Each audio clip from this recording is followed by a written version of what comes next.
आपकी अपनी YouTube channel दीपक math मंत्रा में स्वागत है। मैं हूं दीपक झा। अगला टॉपिक लेकर के आज आप लोग के लिए रेशियो, अनुपात।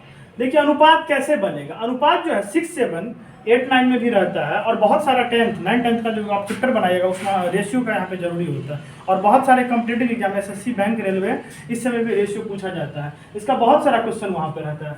तो देखिए रेशियो कैसे बनेगा। रेशियो एक तरह से कह सकते हैं कि ये कंपैरिजन करता है। दो संख्या के बीच तुलना को हम अनुपात कहते हैं। दो संख्या के बीच तुलना करते हैं, इन दोनों के बीच जो है ना किस मतलब अनुपात क्या है दो संख्या के बीच। अनुपात का जो साइन होता है इस प्रकार की साइन होता है। जैसे अगर कहेंगे कि ए के पास 20 रुपया है और बी के पास 40 रुपया है, तो ए के पास 20 रुपया और बी के पास अगर 40 रुपया है तो इन दोनों के बीच का अनुपात क्या होगा। मतलब ए और बी के पास जो धन है ना, ए और बी के पास जो धन है उसका अनुपात क्या होगा। तो ए के पास है 20 रुपया और बी के पास है 40 रुपया, तो 20 का 20, 20 दूना 40, मतलब ए और बी के बीच का जो अनुपात होगा वो 1:2 होगा। अनुपात को हम बट्टा लगा करके मतलब भाग के रूप में भी लिख सकते हैं इस प्रकार से।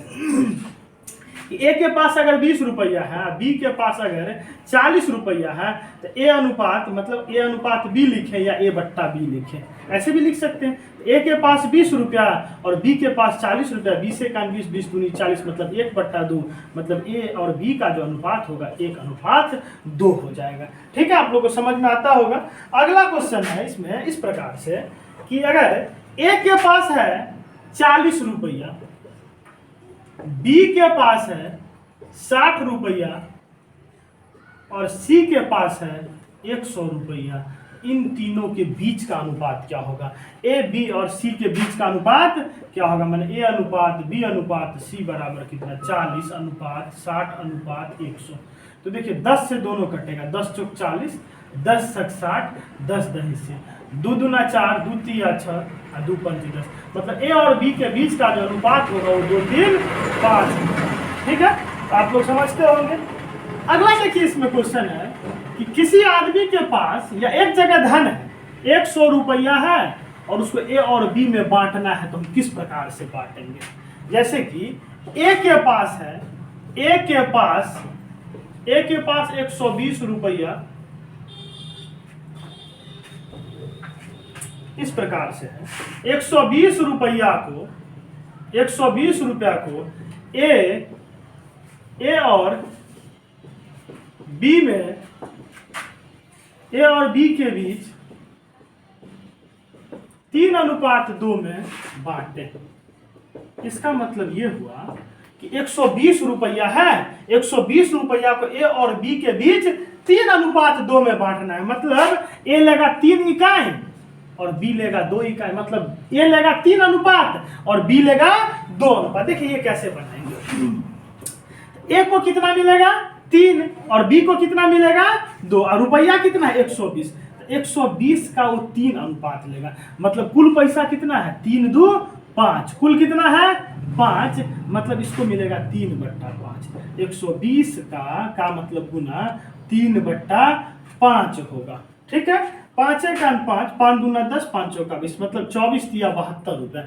120 रुपया को जब हम ए और बी में बांटेंगे 3:2 में, तो ए को मिलेगा 72 रुपया और बी को कितना मिलेगा, तो उसी 120 का 2/5 मिलेगा। 5 से काटेंगे 24 दूना 48 रुपया।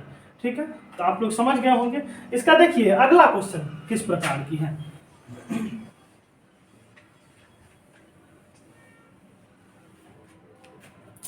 अगला क्वेश्चन है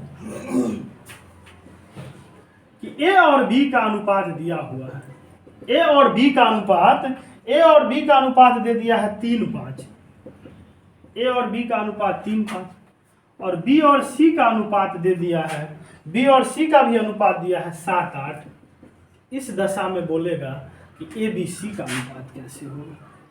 ठीक है, ये प्रत्येक कॉम्पिटिटिव एग्जाम में इस प्रकार की एक क्वेश्चन रहता है।